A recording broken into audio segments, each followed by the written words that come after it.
Hello, Pradeep. Hello, Priyanka. Hi, sir. So, who all are there? Is Rakesh there? Rakesh, I don't think is here today. No, sir. So Priyanka is taking over. Hey, Sandeep. Hi. Good morning to you. Hello, Sandeep. Good evening to you all. Where are you connecting from, Sandeep? Princeton. Okay. Oh, okay. Mr. CP is here. Hello, sir. How are you? Good evening. Yes, hey, good Afternoon. Sandeep, and good. How are you, Professor Velamuri? Yes, I'm great. I'm great. Thank you. Thank you. How are you? Hey, Pradeep, how are you? Good. Thank you for coming. Anytime, anytime. So I guess we can just start in a couple of minutes once we.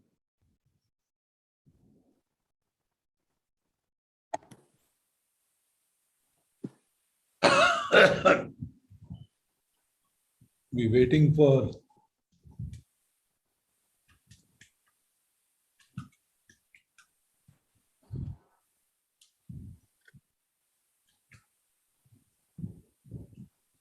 I think everyone is here. We can start.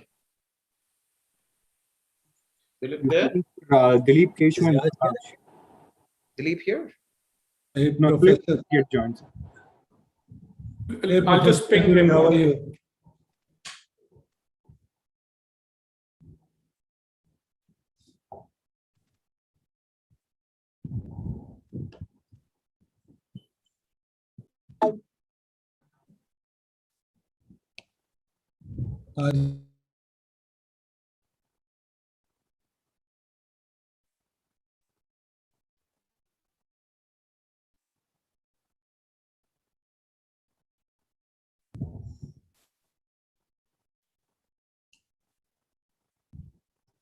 Raj has joined us.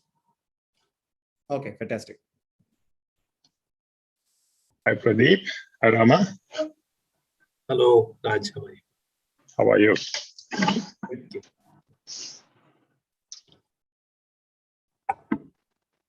So Dilip is coming, Sandeep? Yeah, he is. He said he'll join in a minute. Okay. Do you want to just kick off and I'm sure he'll just join. Yeah, sure. First of all, thank you everyone for coming. Good evening. With great pleasure, I would like to welcome all to this event. I am Dr. Pradeep Racharla, Professor of Marketing at Mahindra University School of Management, and your host today. It's a fantastic feeling that a project that we have all been working upon for quite some time has taken shape. And now we are able to formally showcase it to our stakeholders, students, parents, academicians, and the industry at large. At Mahindra University, we believe that program curricula should instill academic rigor in the students and at the same time make them industry ready. In that quest, we speak to multiple experts and notable firms to seek their input on all aspects related to our program design. And our goal is pretty simple. It is to make education relevant, enjoyable, and enriching. And in this context, we are grateful that one of the premier organizations in the world has agreed to become our mentor for the School of Management programs.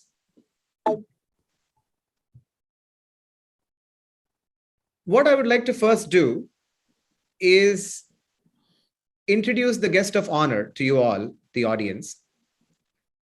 Usually in programs like this, the guest of honor is a person of repute or importance. In our case, it is a company. We all live our lives, especially in the last 2 years, we've been living our lives seamlessly using various digital tools and platforms. And many times, we don't even give a second thought as to how these awesome digital experiences come to us. We just know that something is either good, useful, bad, and that's it. We just use it, we are happy, and then we move on to other things in our lives. However, those of you who are in technology know that creating such kind of good digital experiences takes a lot of effort. I would say thousands and thousands of man hours, in design, in coding, integration, marketing, branding, and many other dimensions. So in the recent past, if you have visited or shopped at Titan's website to buy a watch or jewelry for your loved ones, or visited Mont Blanc's website to design and procure an expensive gift hamper for your corporate clients, or you just impulsively bought an expensive dress at Tata Click, you have in some way or the other interacted with our guest of honor.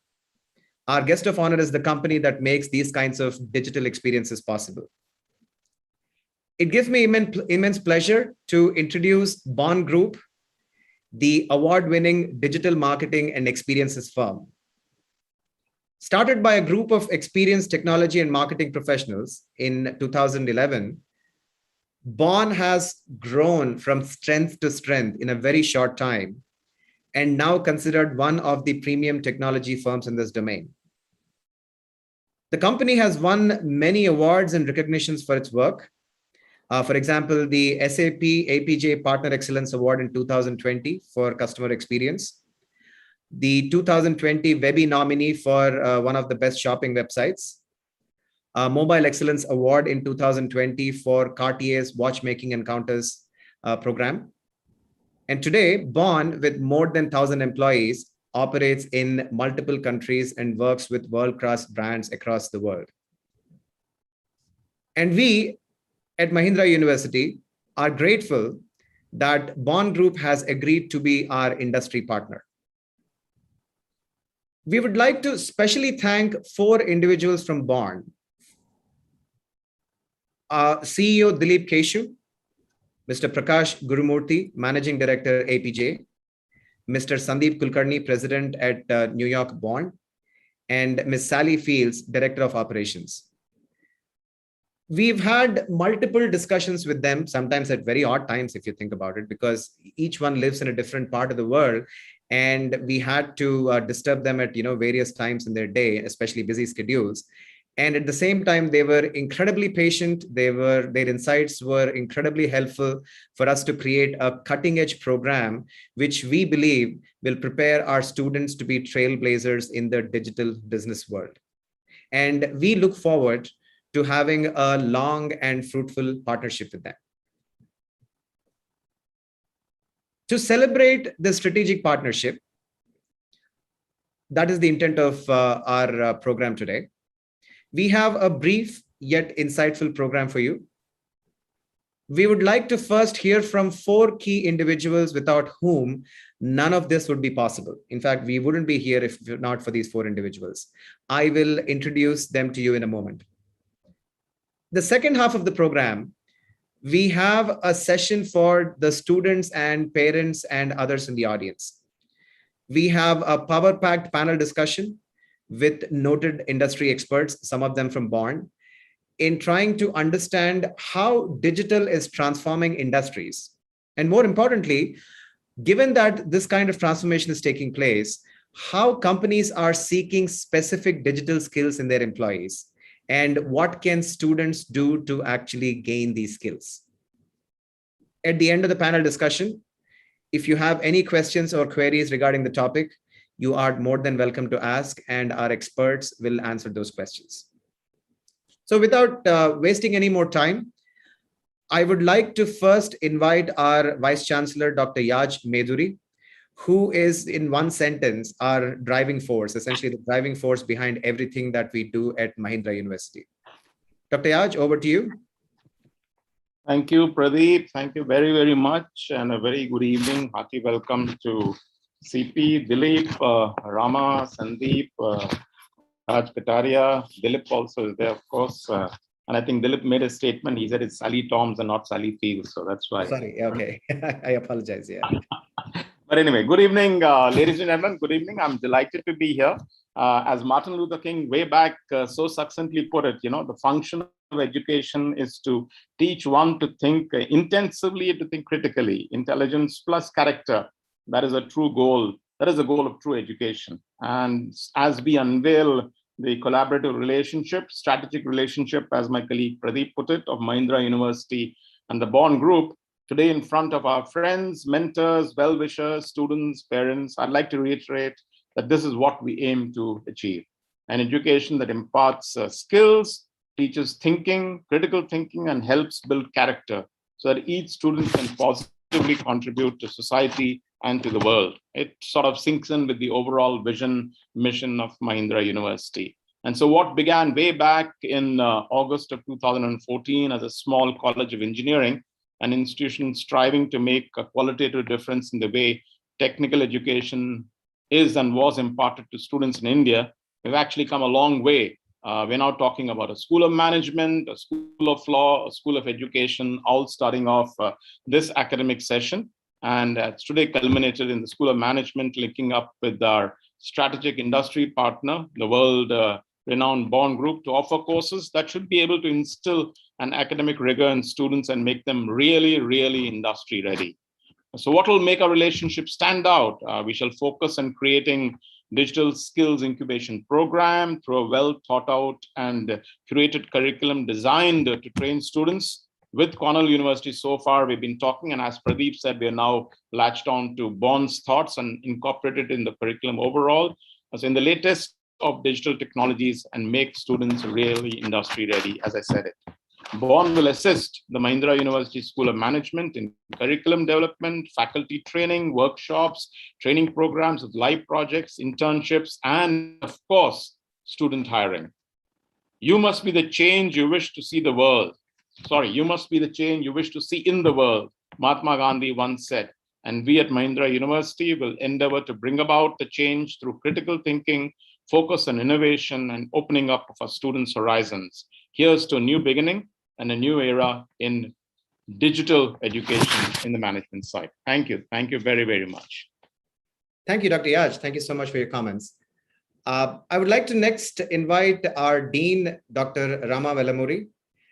I have to say that, without his vision and efforts, the School of Management would not exist today. In fact, 4 months ago, there was nothing like a School of Management at Mahindra University. And within 4 months, we have now created the School of Management. So without wasting any more time, Dr. Rama, over to you.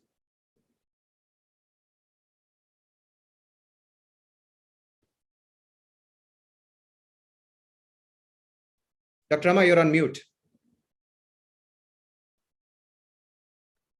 I was saying that thank you so much, Pradeep, for that very kind introduction. Greetings to CP, Dilip, Sandeep, Prakash, Raj, and Sally is not here.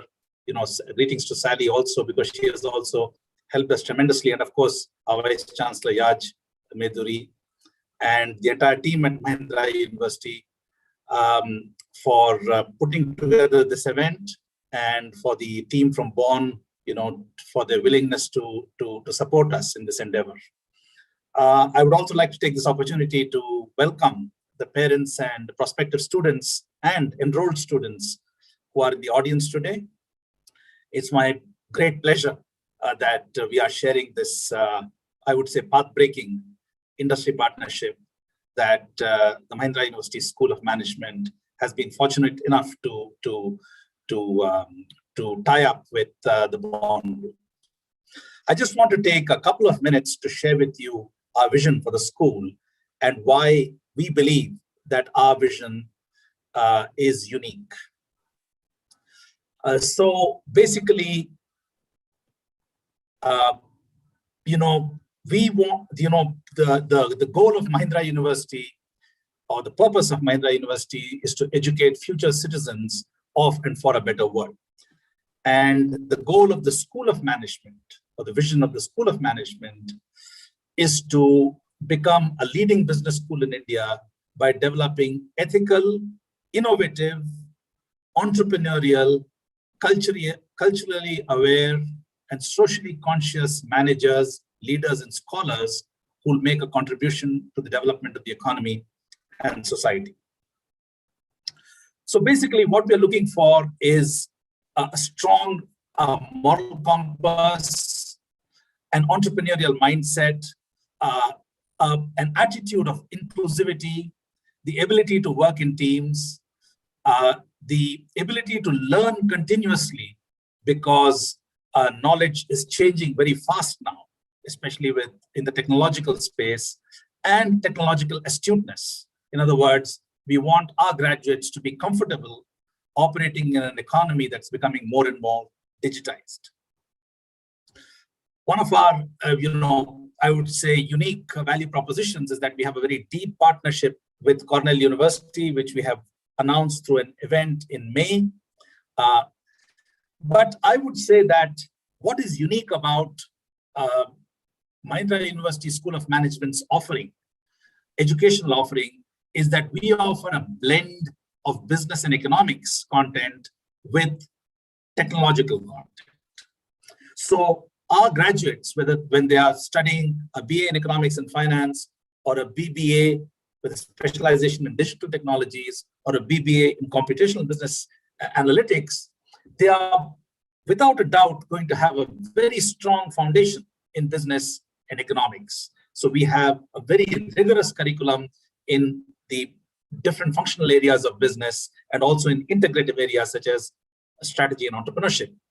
But what I believe is unique about the School of Management's offering is the technology courses that we are offering our students. So when our students graduate from the bachelor's degree, they will be in a position to hit the ground running in the organizations that recruit them. And these organizations will not have to spend time and effort and money in making these graduates employable. And here I would like to acknowledge the valuable contribution that the Bond Group has made. We've had multiple rounds of discussions with the Bond Group, and they've given us very, very pointed feedback about the kind of content that industry needs in the digital area.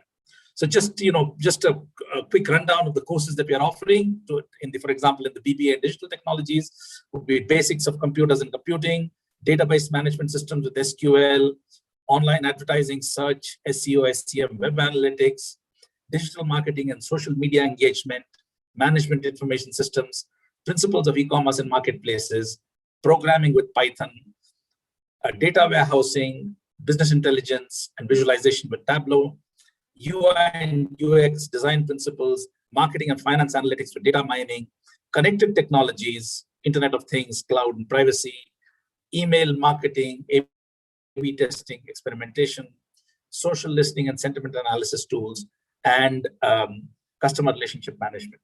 Now, even within these courses, we've actually gone into some detail, for example, with Prakash and Sally, about the individual topics that should be covered in each of these courses. I want to be careful here and say that, to our knowledge, we have not seen any bachelor's degree program in business or economics and finance in India that has such a strong technological offering. We have done, with the help of Cornell, we've done a benchmarking with 6 international universities, Cornell, Carnegie Mellon, University of Pennsylvania, New York University, Indiana University, and National University of Singapore. And I can say confidently that the technology content that we offer is on par with the best of these 6 schools that we benchmark our curriculum with. And so thank you very much to the Bond Group for their contributions. Thank you also very much to Cornell, because they've been a very, very important academic partner in this endeavor. And that's what I wanted to convey to you. This is the vision of the School of Management, and this is our offering. This is a unique offering for the bachelor's programs that we are launching this year. Thank you, Pradeep, and looking forward to the discussion. Thank you, Dr. Rama. Thank you so much. I'm excited and honored to invite our next speaker, Mr. CP Gurnani. To introduce him is both easy and hard, depending on how you look at it. In one sentence, he's the CEO and MD of Tech Mahindra, the man who has made this company a $5 billion company that it is today. More importantly, for us, he's also a member of Mahindra University's governing body, and he does provide a lot of guidance in terms of where the university is going to go. Mr. Gurnani, we are glad you're here. Thank you so much for your time. I have seen, on a personal note, I have seen many of your videos on YouTube. And in one video with, I think, Business World or Business Standard, you made a very interesting point. Your mom apparently used to ask you when you came back home, not how was your day, beta, but how productive was your day, right? That struck me as very interesting. So let me start by asking you, Mr. Gurnani, how productive was your day? Thank you. The best part of the day is yet to come. And today is the day, because with Yaj, Ram, you, and more importantly, Dilip around, I can only tell you that there's so much to learn. But Pradeep, I do want to congratulate Ram and Yaj for this wonderful launch. And frankly, you know, I want to narrate a story, if Pradeep, if it is okay with you. Of course. So I think the students, parents, and the other academicians probably understand, you know, the world around us has changed. COVID has been a catalyst for the digital world. And so one of my big customers is British Airways. And British Airways decided to do a hackathon because they felt that the perception about British Airways as an airline, we sitting in India may not realize it, but British Airways, one of the largest airlines in the world, genuinely felt that they needed to redesign some of their processes and systems. And they decided to throw it open, and they invited some of us for an hackathon.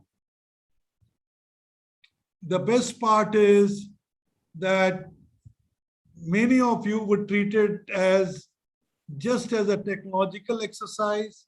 Some of you would treat it as maybe just a simple ABC in customer experience management. So the Bond Group has a company called Bio, or a subsidiary in UK called Bio. And when we were discussing with Bio, and we said, listen, we need to create a compelling, creative tech solution for British Airways. It's a high visibility client. And one of the people in the Bond Group said, but we don't understand their problems. We need to buy another 2 weeks to submit a proper proposal. And to me, it was like taking a step back.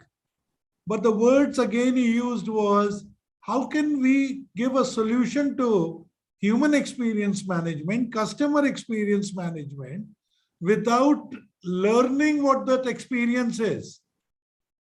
And we should either not submit a proposal, or we will only submit a proposal if we know really what are we trying to simulate, what are we trying to solve. And to me, that was the most important lesson, or what I call Bond Group's approach to solving problems. Now look at it from a student point of view. You use the word critical thinking. You guys use the word design thinking.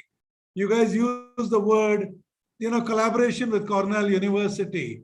But what are we trying to solve? We are saying, what is the future of customer experience? What is the future of human experience management? What does digital explosion mean? What does prediction and analytics mean?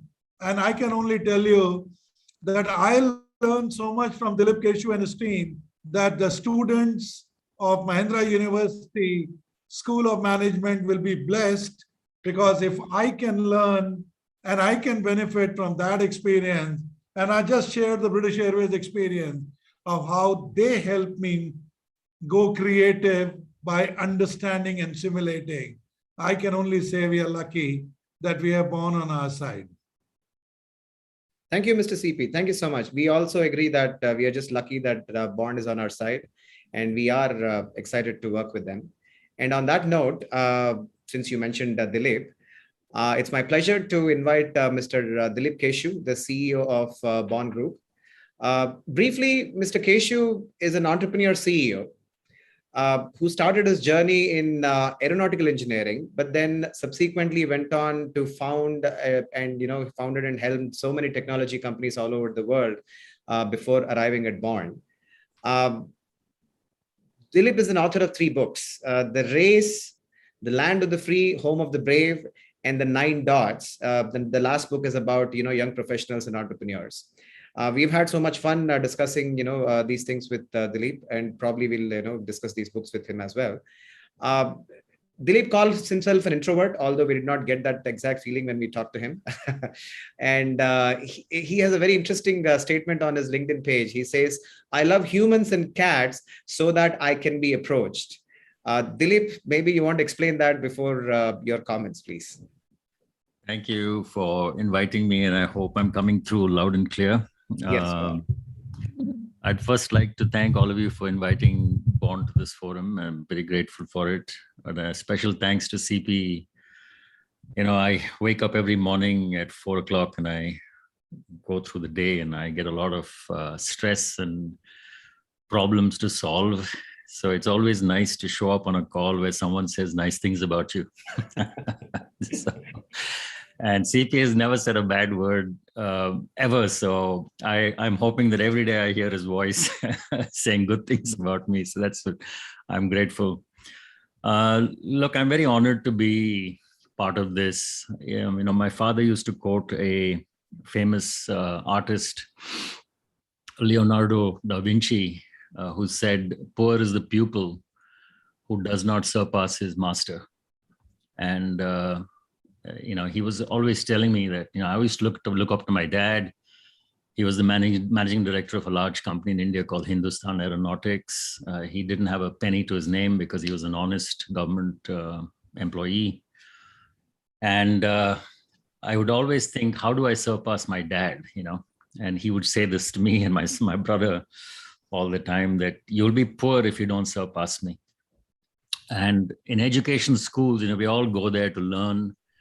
99% of us at some stage might surpass the teachers who teach us.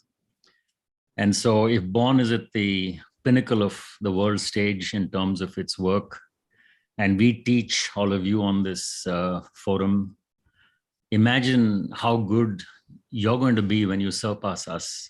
And you all know that you're better than, I wouldn't say better than, but more competent than the teacher who taught you math. You're more competent than the teacher who taught you science. So every generation takes it to another level. And that's my desire with all of you, that we contribute. The second important comment I'd like to make, because it sets a stage for why this course, is that we believe that the world has 3 pillars. The first is talent. Talent is what your mother gives you, and your father, of course. It's just the capacity. It's the size of the vessel that you have, It's inborn. Everyone has talent. Some vessels are bigger, some vessels are smaller. It's the same thing, But what we then add to it over 20 years of studying is skill. Skill is an acquired capacity. So you can be a skilled mathematician, you can be a skilled economist because you learn a certain capacity.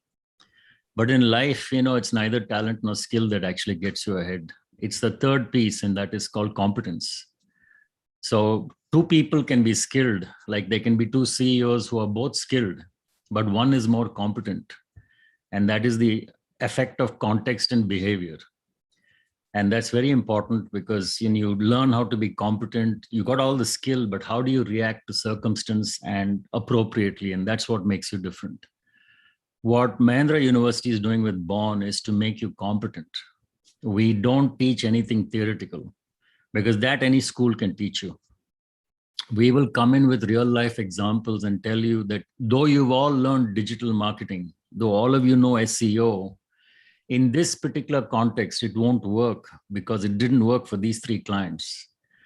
You all have learned commerce, or you've learned how to do digital stuff, but in these particular circumstances, it won't work, or it will work because we did it like this and it worked. So we bring a context to a formal education process, and that is everything in life. It's the competency piece, right? It's a word that's very loosely used by everybody. but I truly believe in it. And that's why we were very keen to do this course. And if anyone does this well, you are dedicated, I'd like to boldly say that Bond will be your employer when you graduate, if you do well in the courses that we lay down. So that's all from my side. And I won't answer the question about my cats and my dogs now on this call. But thank you for asking anyway. No, you don't have to. Thank you, Dilip. That was a very inspirational message. Thank you so much for all your help. And, we really look forward to working with you. I would like to formally thank Dilip and Mr. CP for taking time out of your busy schedules to come in here and say a few words. It's truly an honor to host you today. The next program will be a panel discussion, as we have described, and you are free to stay, or if you have important things to do, you can always log out. But thank you so much for your time. We appreciate it. Thank you, Mr. CP. On that note, I would like to start the panel discussion as we have promised. The topic of the discussion is highly relevant to the context of this event, which is industry academic partnership to impart key digital skills that today's graduates need so that they can thrive in the new world, as we would like to call it. It's my pleasure to invite the 4 panelists who will be part of this discussion today. First, I would like to invite Mr. Prakash Gurumurthy, Managing Director at Bond Group for APJ, a person who comes with extensive experience in both technology and management, and he has a lot of things to say about this topic. I would also like to invite Mr. Sandeep Kulkarni, President at Bond Group and based out of the New York office. Interestingly, Mr. Sandeep is a qualified CPA and a former CFO, and he has done so many different things in his life and now at a digital firm. So his different kind of experience, obviously he would like to give us insights on what it takes to thrive in the digital world today. I would also love to introduce Mr. Raj Qatari. He's the Senior President at C2FO, a large financial services digital platform all over the world, of course, and they have now decided to expand big in India as well. He's also an ex-director at Microsoft India. And Mr. Raj has extensive experience while he worked at Microsoft in engaging with multiple universities and colleges across the country. So he brings his perspective. And of course, our own Professor Rama Velamuri, the Dean of School of Management and noted expert. Thank you, 4 of you, for agreeing to be part of the panel. My first question, and all 4 of you can take a shot at it, and this is something that even Dilip has mentioned. We talk about this notion of a digital explosion that is happening across the world. And the question, which still confuses a lot of people, and maybe we would like you to clarify, is what does it mean by firms going digital? We call it, digital strategy, digital transformation, all different words are used for it or different terms are used for it. But what does it really mean that a firm is trying to go digital, number one? And then what, in your opinion, are the top 2 challenges that businesses face in this journey? You can start with Prakash. Sure. Thank you. And good evening, all the students. And thank you, Yaj, Rama, and Pradeep for inviting us. I was just smiling because this is a question even some CMOs don't know the answer for. CEOs kind of have an answer, but we kind of try to kind of correct or give a different version. So I think from a Bond perspective, after having done over 600 plus digital transformations, what we believe as digital is the combination of brand experience, behavioral experience, and book of record experience. And what do you really mean by that in a very simplistic terms, right? In a very simplistic terms, a customer accesses a particular brand. The brand kind of positions what they want to position to the customer. That's the brand experience. It starts with, the type of user segments that they are selling to the consumers. It starts with the type of own content that they are giving to the consumers. It starts with what they have earned by way of their products or services. So that layer is called brand experience, which is the first part of digital, which is what companies try to achieve consistency upon, right? Like, for example, as Simon Sinek says, that people or customers buy on not what a company gives, right? They buy on why the company gives certain things, right? So if a Rolex is selling something, people associate the user persona with Rolex and buy the particular watch, not because, they have a great watch, right? It's the user personas and the type of like content that the brand is producing. So that is the first layer. The second is the behavioral experience, which is what the consumer accesses the brand on all channels. The consumer could access the brand on, a store. Consumer could access through a call center. Consumer could access it on an event. They give a lot of data on the surfaces that they touch the particular brand on, right? That is called the behavioral experience, the type of behavior that they put on. And the last part is the book of record experience, which is what they interact with, which could be an e-commerce system, or which could be a data system, which could be a CRM system, or whatever, right? So the combination of the front and the back is broadly digital. And a lot of companies try to create a holistic digital platform to acquire customers, retain customers, and monetize, the goodwill that they have bought from the customers, right? So that's broadly digital in a capsule. Sure. Thank you. Sandeep, your thoughts? Yeah, I just echo what Prakash said. I think in its essence, it's companies engage more directly with their end customers today than they did earlier. They have the ability to do that. Earlier they went through traditional big box channels and they were slightly disintermediated from the end customer. Today, the focus really is, how do I absolutely understand who my end customer is?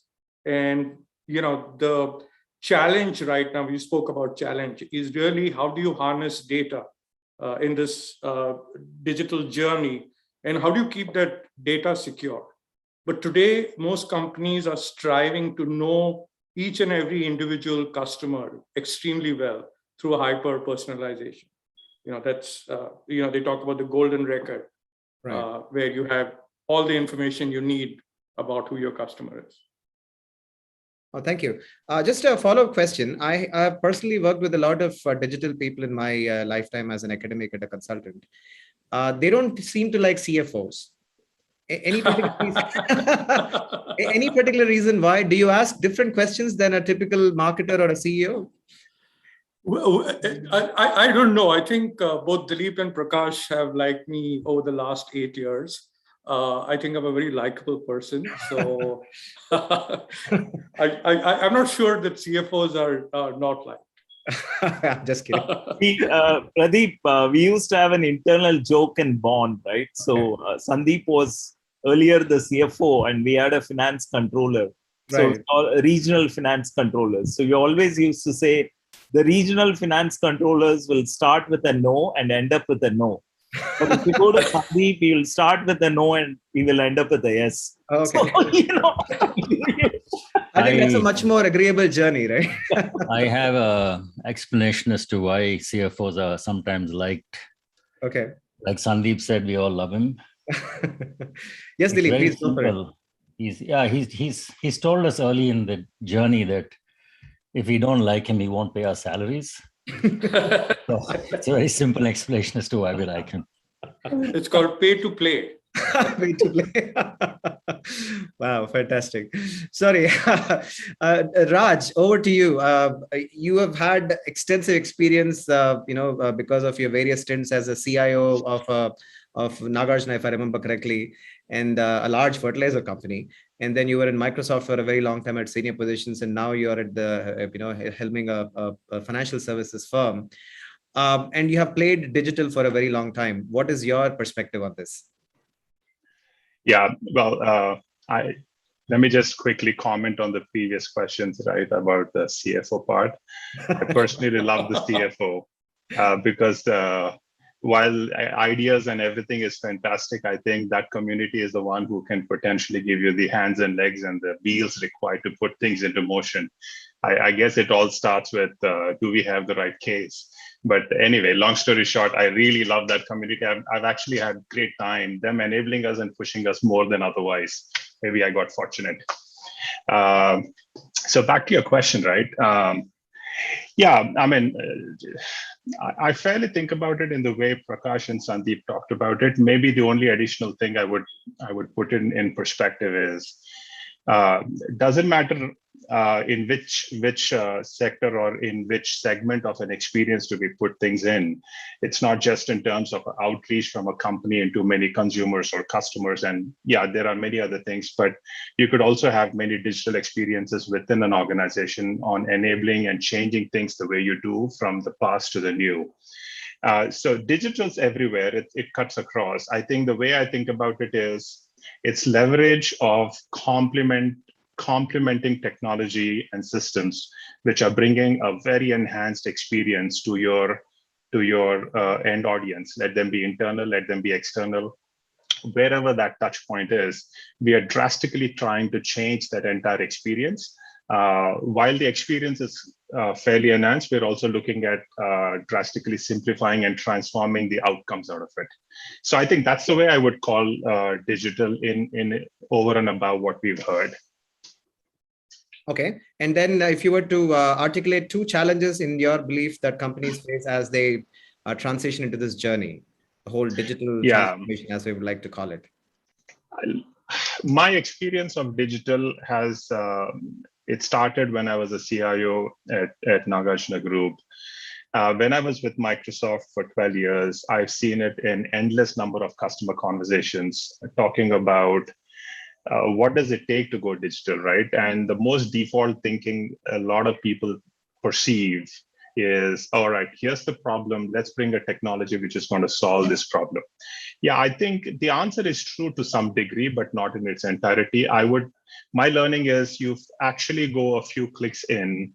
It starts with, why do you want to make this change? And who are the people who have to embrace this change? And are these people truly ready to embrace this change, right? There's that unsaid elephant in the room, which I think is all about, to those set of people we're trying to bring in and transformational experiences. The point is, are they totally bought into that process of going digital? Do I use technology A versus B to go and do that? I think that's the easier part in my mind. Just bringing people along on that journey and making sure we're addressing their concerns. And are we leveraging the digital transformation journey as a complement to them and not necessarily as a contradict to them?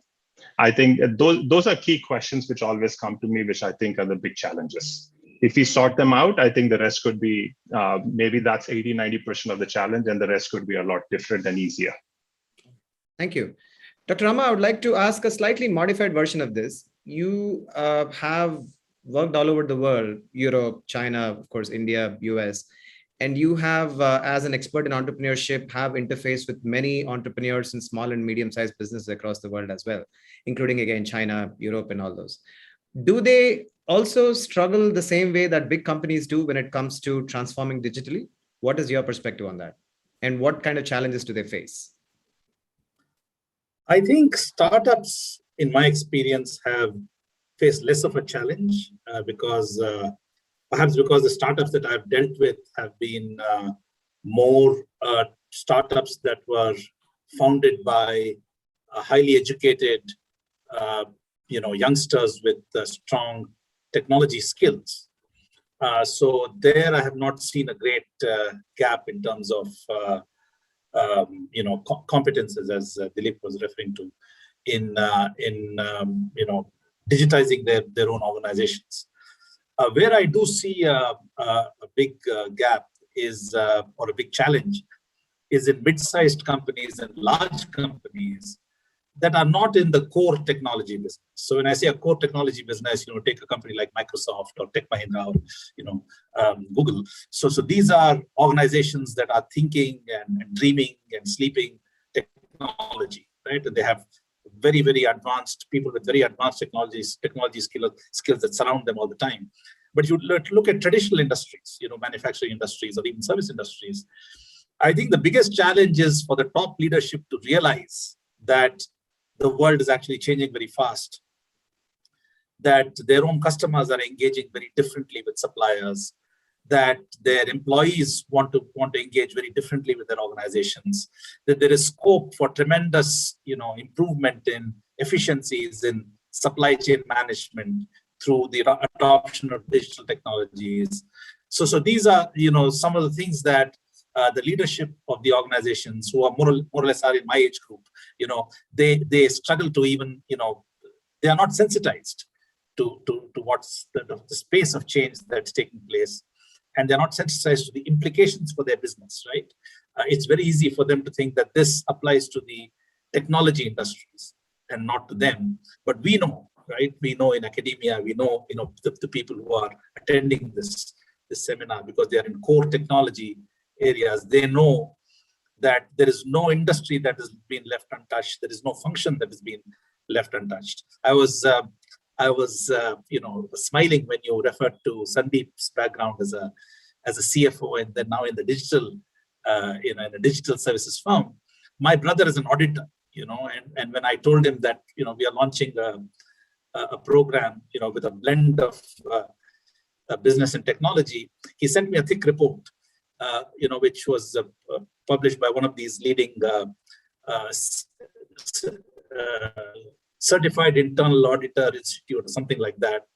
And they were talking about how the accounting function has been transformed through the digital technologies, right? You would not immediately think that, but even accounting has been completely transformed through digital technologies. So there is no function that has been left untouched, right? Yes. In fact, one of my students 7 years ago started an HR analytics firm, and he helps organizations engage more productively with their own employees, measure the employee engagement almost on an ongoing basis, right?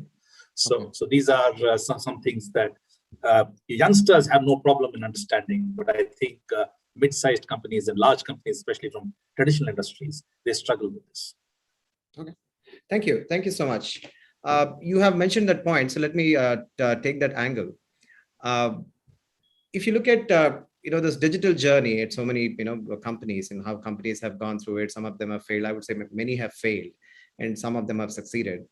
And if you talk to the senior leaders of these companies, you probably can, in terms of the challenges, you can classify them as, excuse me, two layers. Strategic and operational, right? If you want to put it that way. Strategic are things like, budgets and culture and so on. Whereas operational are more like, hey, we don't even get people to do this stuff for us. The sheer just acquisition of talent. And since you guys are at the head of technology firms and you do this day in and day out, the question to you is, why is it that there is this challenge to acquire talent in these firms that can eventually, or that want to really take that digital jump, given that there is so much education going on? Why do you think there is such a big gap between what the industry wants and what is being supplied to them, especially from the digital skills perspective? We can start with Prakash. Yeah, sure. So I think like a couple of things, right? I think to me, like digital is also an old wine in a new bottle. Having started my journey, the .com boom in 98, 99, where we used to build a .com site way back during those days. And programming used to be like, has evolved, right? Like evolved from VJ++, .NET to Java, Sun pioneered it with Java docs. And then we have kind of come to accelerators with all full stack development, front end has kind of evolved and stuff like that. So the reason for the talent gap are many, but the primary reason would be like, the whole alignment towards understanding where the industry is going or where the market is going, right? Because today, it's not about just knowing Java programming. I think that's commoditized, and nobody wants a simple Java programmer. People want a Java programmer who could contextualize that Java Spring knowledge into a platform, understand that platform, configure that platform, understand the data that the platform generates, and then give that as an insight to the customer. So the customer expectation is not that, hey, I want a Java programmer who could code without any bugs. That was like 18th century. That's like somebody who expected in 1996. Today, customer is least interested on whether you have the greatest Java programmer or the greatest .NET Pro. He doesn't care. What he cares is, hey, I want to launch this marketplace by July, and this marketplace needs to generate me $1 billion of revenue. Now, for that marketplace to generate $1 billion of revenue, it's not just the Java programmer need to code the platform. He also needs to understand caching. He needs to understand response time. He needs to understand, like, how customers come to the platform. So the expectation of, the technical community has changed completely. And there is a more emphasis on the technical community understanding data, as Sandeep mentioned. And as Raj mentioned, there is also a lot of change management that goes in there in terms of, like, for example, there is also softer skill expectation. Like, why do you think like a lot of digital projects fail? Because everybody thinks that the platform is a silver bullet. The platform is not a silver bullet. I mean, like even a Salesforce system, people need training, right? Salesforce Commerce Cloud. I mean, we are working with a leading fashion brand in India today. They want training, right? They want training from Bond. They want training from it. And they expect the programming community to do the training. So there is a change management on both sides, right? The programming community also needs to have the user persona of taking through the journey as well as kind of building it, right? So the expectation has completely changed than what it was in the past. And also, I would say programming has become very easy today because there's a lot of tools and everything. So, the algorithmic skills have kind of become diluted, but that's just my view and I can be completely wrong. From what I saw in like 98, 97 to what I'm seeing now, I mean, the core algorithmic skills are getting more diluted because everybody has got a tool. Everything there is a tool. So I just need to understand the tool and then I need to plug it and it's like a video game, right? Like so we are in a video game programming right now rather than a real world programming where, algorithmic skills are there. So I think broadly to summarize, I think the expectations have changed completely. There's a lot more change management that is required out of like technical teams. And of course, technical teams also have to add a lot more capabilities like data. So the level of cross-skilling that they need to adapt is completely different, right? So that's in a nutshell, why we are seeing that gap. Okay. Raj, what do you think? Why is there such a gap between what the industry seeks and what the industry customers seek and the supply in terms of talent in digital? Yeah, I think it's going to be an evergreen question for a good long time to come, at least in a country like India. Just to interrupt you can also draw upon your experiences because, as I said, you have extensive experience of working with so many colleges across the country and doing hackathons and hiring programs and all that stuff. So you can... Yes, actually, yes. So just to give the context, right, on that point that Pradeep mentioned, we've done about I think during a 4 to 5 year period at Microsoft, we did an industry, a university outreach, specifically wanting to get in STEM colleges and say, hey, what do your skills look like? And what does it take for us to engage you and see you in operating at a certain level? And why did that happen is, as Microsoft, we were talking to a lot of system integrator, large IT companies, the likes of Tech Mahindra and the fairly large companies across the country.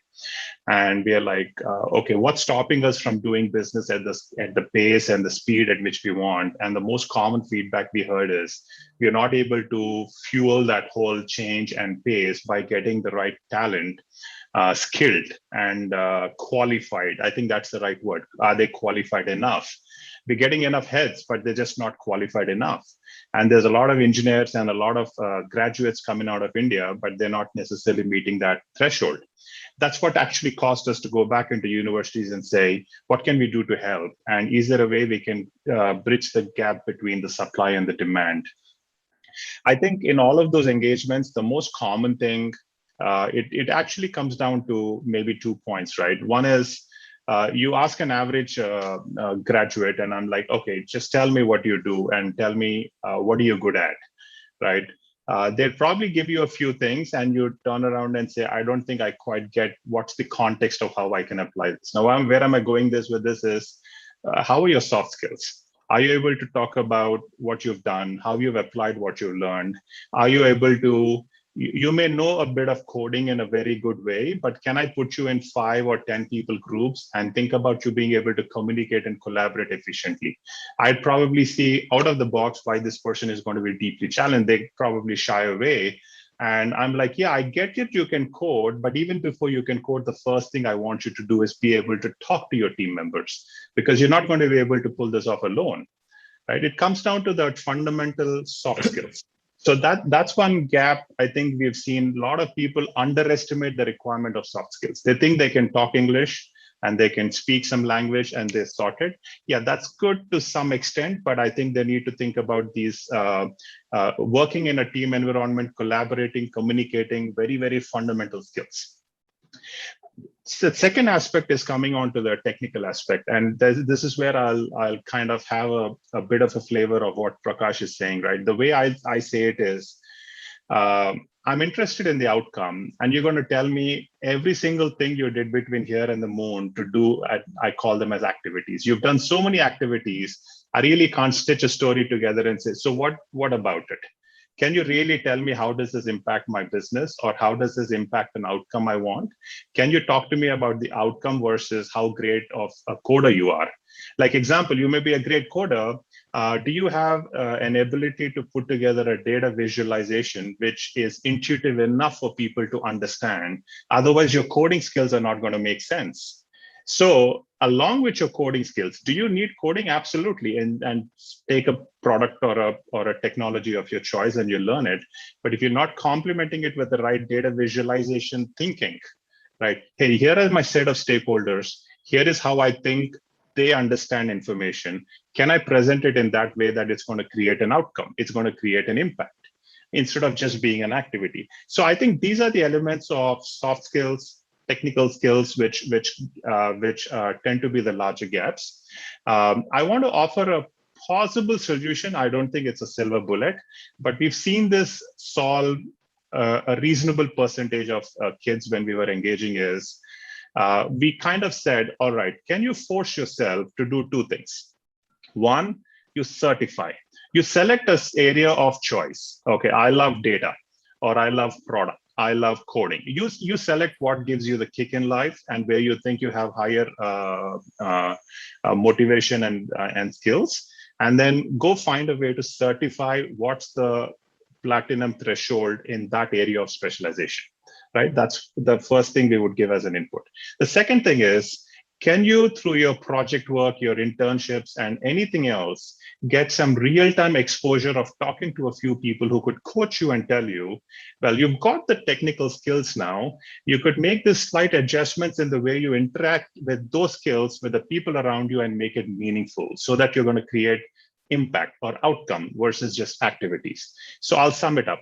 Try and certify along with get a good combination of some real-time coaching. I think this could solve a good percentage of them, if not all of them. Okay. I think even Prakash during our discussions has mentioned this, and we are thinking of something similar, which is certifications as a major part of it. So that point is much appreciated. You want to add to that, Prakash? Yeah, totally. I was just nodding what Raj mentioned because one of the foundational success for us as a digital agency is this premise of certification. for every fresh graduate that we hire. In fact, we sponsor the certification, which are quite expensive. Some of them in the digital world are fairly expensive. So we sponsor it fully. We make sure, like, and that's why Sandeep, approves a lot of these budgets, but we make sure, because these are all like, large numbers, and we don't take a bond or anything, right? People, we just want to make sure that, as Raj mentioned, this is a fundamental criteria for them to be, become an expert.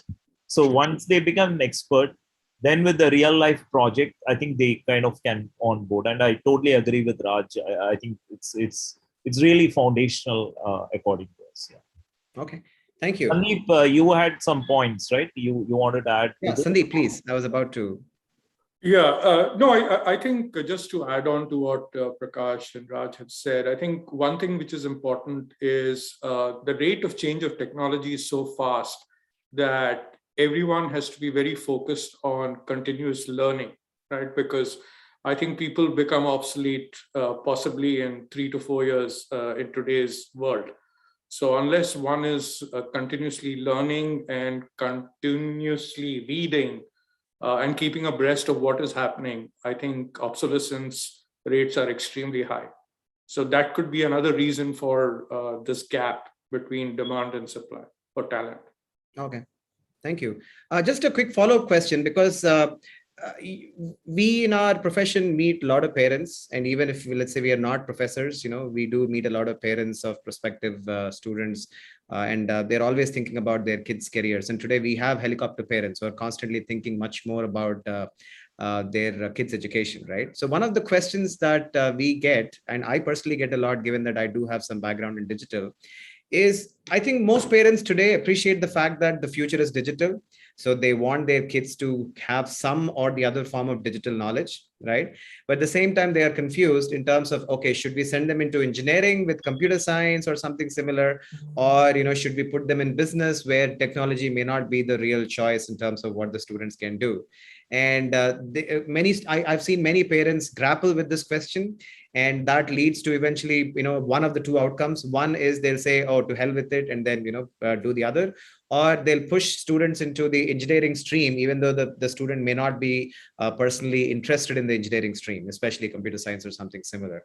So from that angle, how does a parent take that call, or how does a student take that call? Because if the starting point is, I'm interested in digital, how do you go? The fork in the road.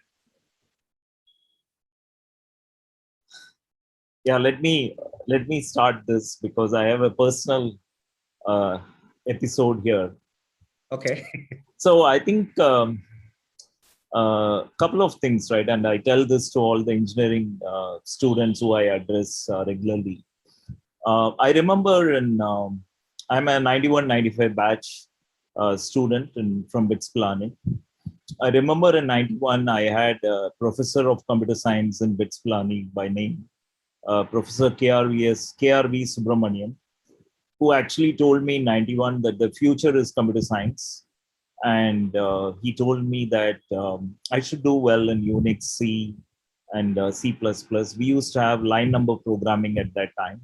Raj, we used to kind of write, go to for loop with the numbers. And,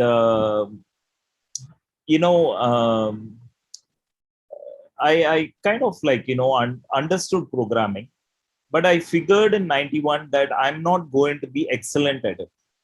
So I had a frank chat with my professor, and I said that I don't like it. It's just kind of boring. I don't want to take it up. I understand technology. I don't want to take it up. And I think that in my mind, that fork has held me really well, because I feel that a lot of times kids today, parents today are really pushing students in technology because they feel that's the groovy train, or to say, that's where I think you're going to make it, right?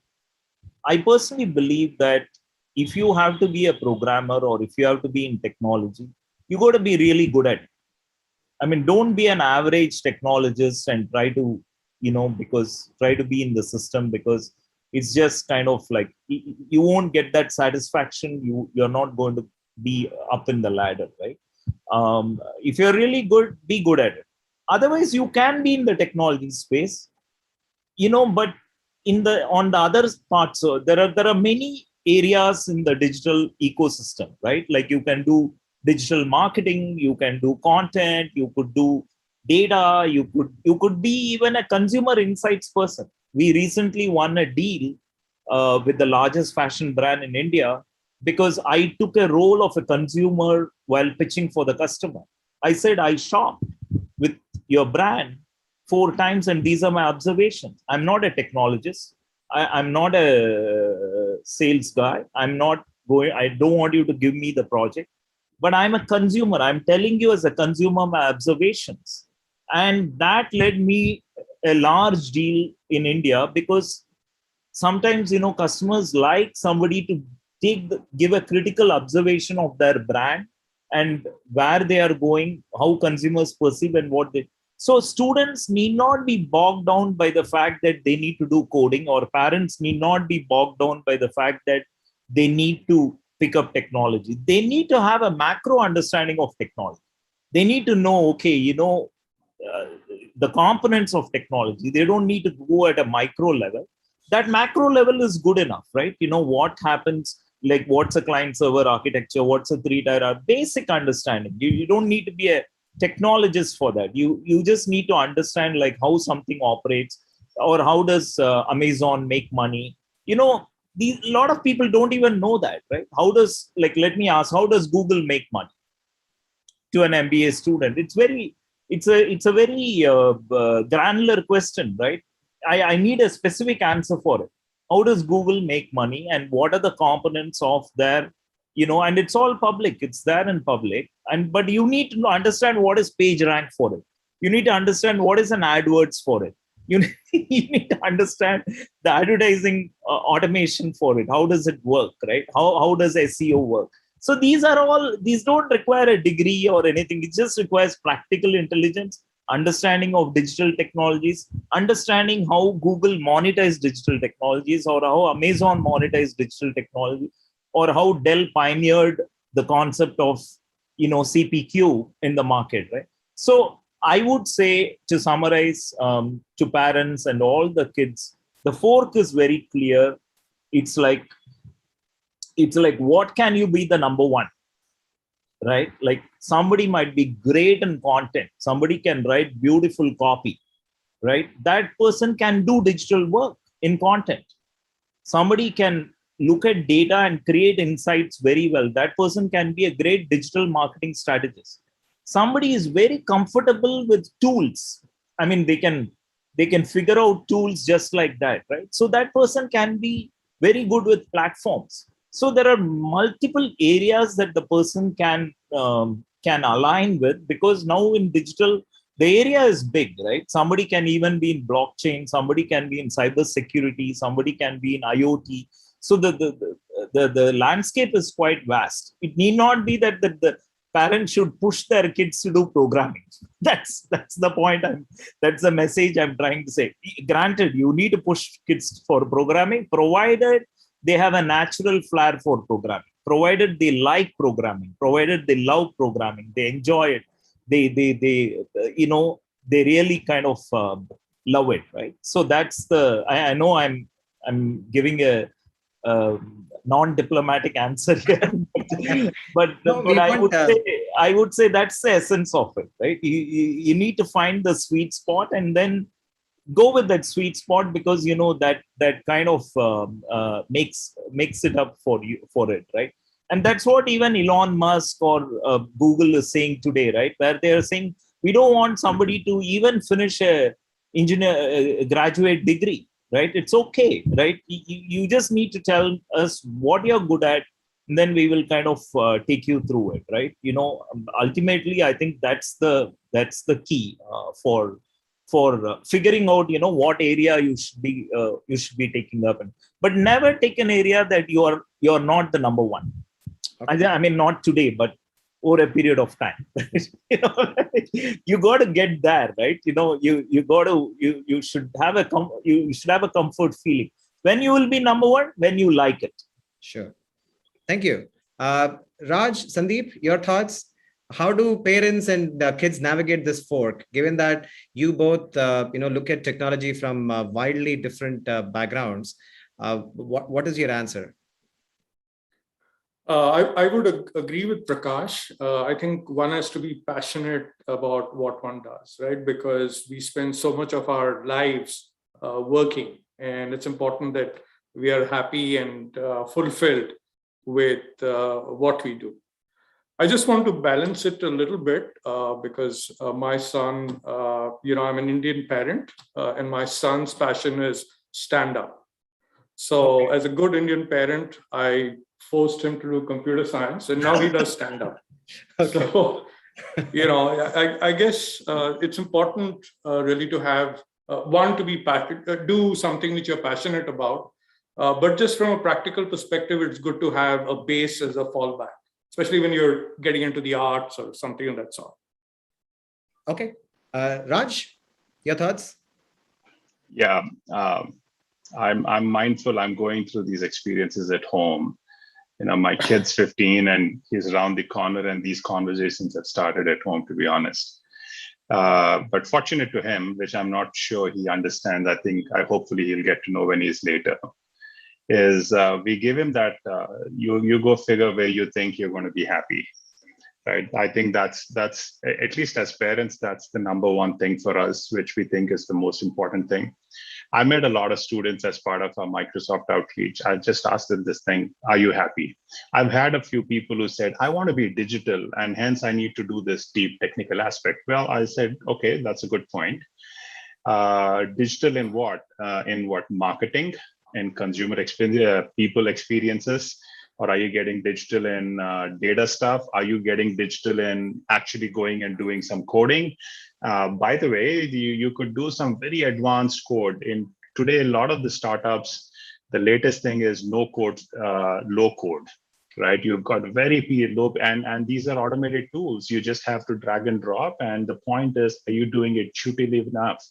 And that means, doesn't matter about how complicated you get on the engineering side, but are you trying to simplify people experiences and thereby keep it simple? Does it require for you to be a specialist engineer of some sort? Well, if you want to go into that depth, yes. But if you're more interested on the experiences part of it, I'll say go focus on that instead of trying to be an engineer. I think there could be fantastic business management graduates who could be very successful at digital. They could be commerce graduates. They could be arts graduates who could be very fantastic and successful at digital. As equally, engineering candidates with deep technical knowledges be successful at digital, because this whole experience of digital is 360 and it's in everything you touch.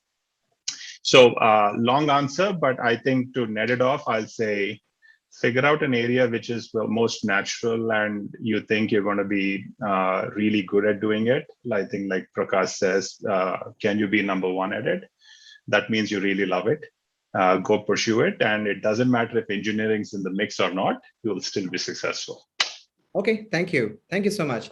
In the interest of time, this is a message for the audience. If you have any questions, please type them up in the Q&A box so that we can ask the panel, because I'm going to ask the last question. So before we jump into Q&A. I Yes. do see one question, Pradeep, in the Q&A. You want to answer that? Or? In fact, that is my question. That is my question. Okay. Well, I would like to ask that as a more general question rather than, very specific to Tech Mahindra and BBA Digital Technologies, because we can also always reach out to that person, answer that in a very specific way. But, that was in fact my last question, which is, you meet, personally, I am pretty sure you also meet a lot of people who believe that they have missed the technology bus by not doing engineering, right? And or because they hated math, and because of that they got into commerce or biology or management or something like that, right? And then they realize now that the world is going digital, and because of that, if you really want to thrive in the next 10 years, there are lots of digital skills that they need to pick up. So my question to you, if possible, without putting you on a spot, what would be your advice in terms of what should they do concretely? 3 things that will prepare them to thrive in the next 10 years in the digital world. those who believe that they've missed the technology bus during their education?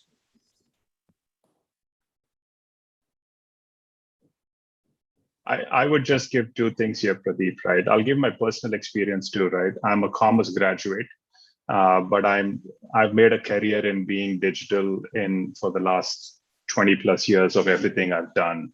So yeah, that tells you that engineering and digital are not mutually exclusive. And I've seen a lot of friends who've been very successful. I'll just summarize and close it at 2 points. Never lose sight of your soft skills. I think that's going to be very critical in making you present yourself, talk about teamwork, talk about what you can do for people around you.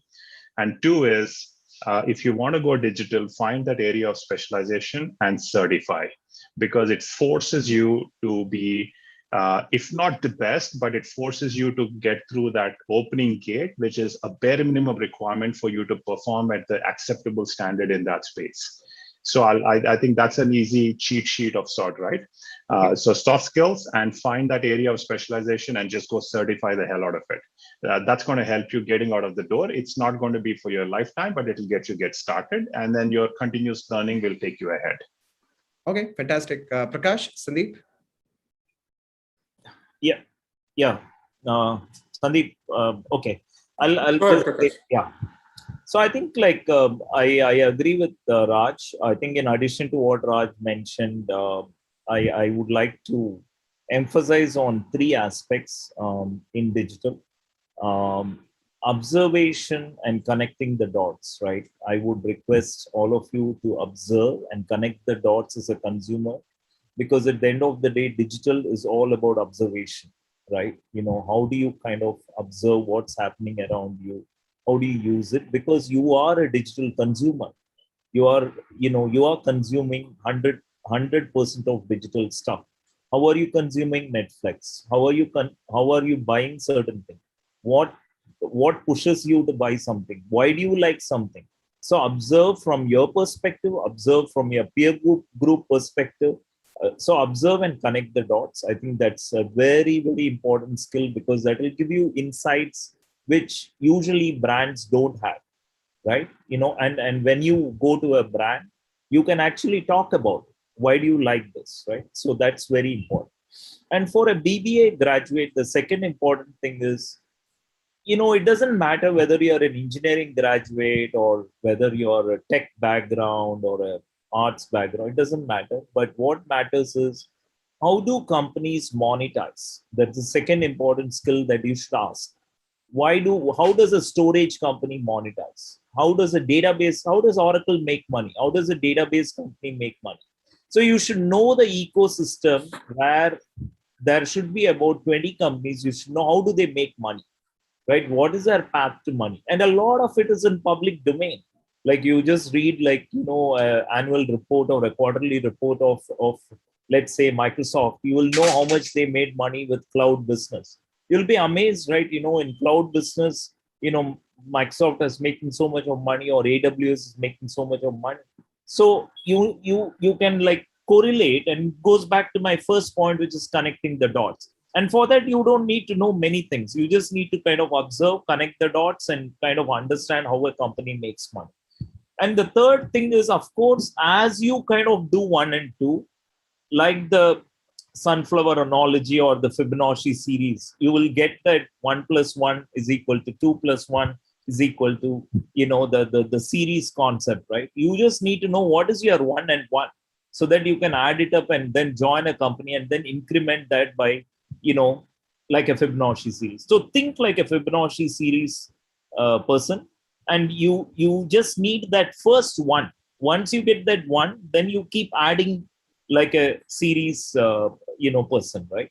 Because it's always about the core and then adding to the core, because there's not one thing in digital. As Raj mentioned, you can be a great content writer, get in the content for, let's say, Johnson & Johnson Digital, and then you learn how the digital ecosystem works for the company, and then kind of keep adding it, right? So I think the land and expand model is very critical, like the Fibonacci series, and look at the observation, connecting the dots, and the economics of it. How does the company make money?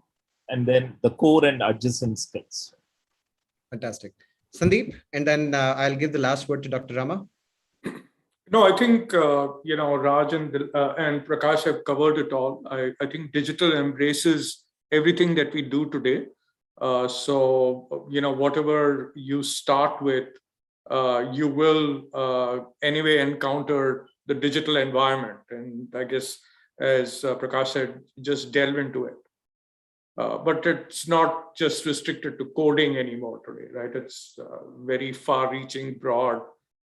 So it's not a constraint anymore that you don't know how to code.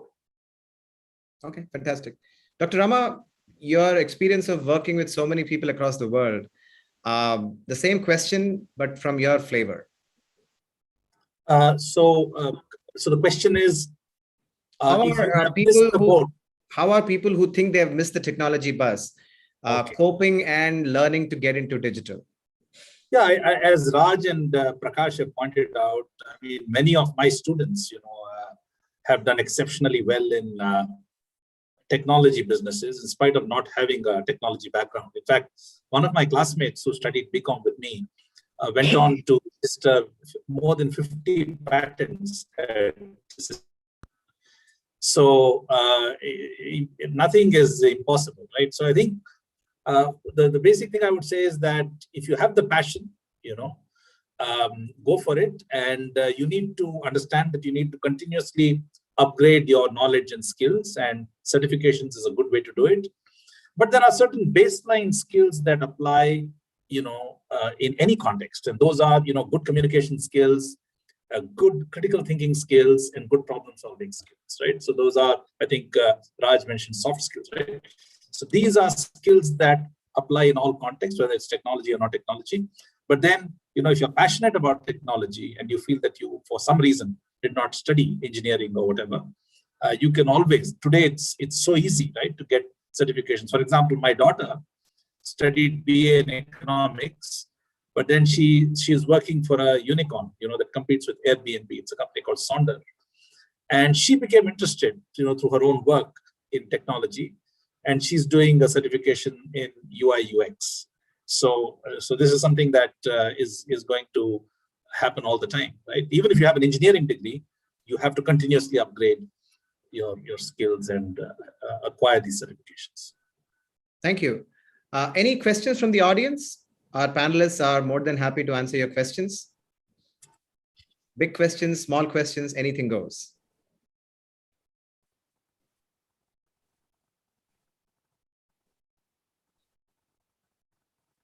Nothing?